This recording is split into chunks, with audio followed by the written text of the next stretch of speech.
நம்ம இன்னைக்கு ஆந்திரா கார சட்னி செய்ய போகிறோம். அதுக்கு நான் ஒரு பெரிய சைஸ் வெங்காயம் பொடியாக கட் பண்ணி வச்சுருக்கேன். 20 வரமிளகாய் தண்ணியில் 2 மணி நேரமாக ஊற வச்சுருக்கேன். 6 பல்லு பூண்டு, ஒரு துண்டு புளி.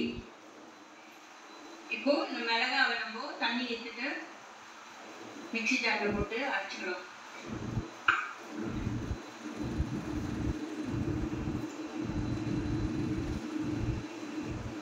மிளகாய் போட்டாச்சு. இந்த பூண்டு 6 பல்லு பூண்டு வச்சுருக்கேன், இதையும் சேர்த்துக்கிறோம்.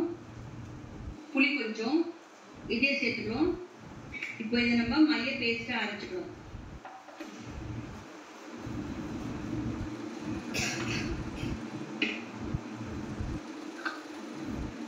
கொஞ்சம் நல்லா இந்த மாதிரி மைய அரைச்சிக்கணும். தண்ணி கொஞ்சம் சேர்த்து அரைச்சிக்கோங்க.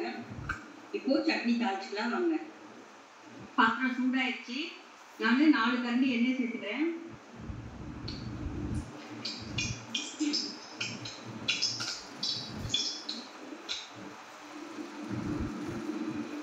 எண்ணெய் சூடாயிடுச்சு. இப்போ கடுகு போட்டு தாளிச்சுப்போம்.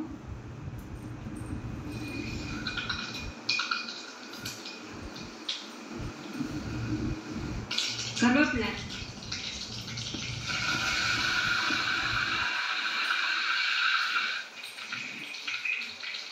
கட் பண்ணி வச்சுருக்கேன் வெங்காயம் சேர்த்துப்போம். இந்த மிளகாய் பேஸ்ட் சேர்த்துப்போம்.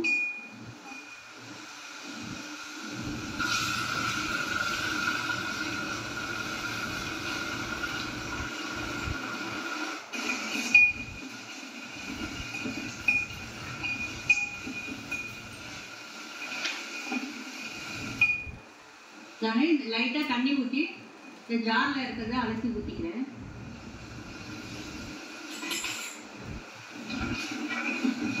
இப்போ தேவையான அளவு உப்பு சேர்த்துப்போம்.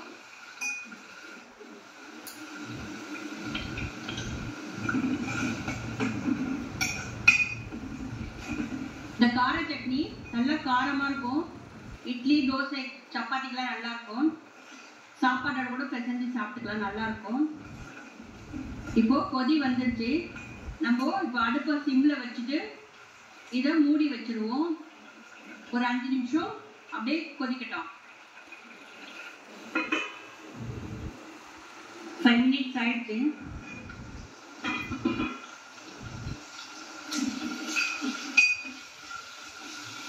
எண்ணெய்லாம் நல்லா பிரிஞ்சு வந்துடுச்சு. மிளகாவோட ராஸ்மல் கூட போயிட்டு இருக்கும்.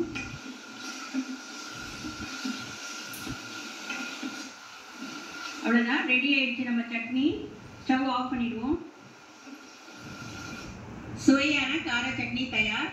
இந்த கார சட்னிக்கு எண்ணெய் கொஞ்சம் நிறைய தான் தேவைப்படும். நம்ம ஒரு வாரம் வச்சிருந்து ஃப்ரிட்ஜில் வச்சிருந்து சாப்பிட்டாலும் கெட்டு போகாது. இதை அன்னைக்கே சாப்பிடும்போது கொஞ்சம் காரமாக தெரியும், அடுத்த நாள் சாப்பிடும்போது காரம் கம்மியாக தெரியும். இது நல்லா டேஸ்ட்டாக இருக்கும். நீங்களும் ட்ரை பண்ணி பாருங்கள். பிடிச்சிருந்தா எங்கள் சேனலை சப்ஸ்கிரைப் பண்ணுங்கள். தேங்க்யூ.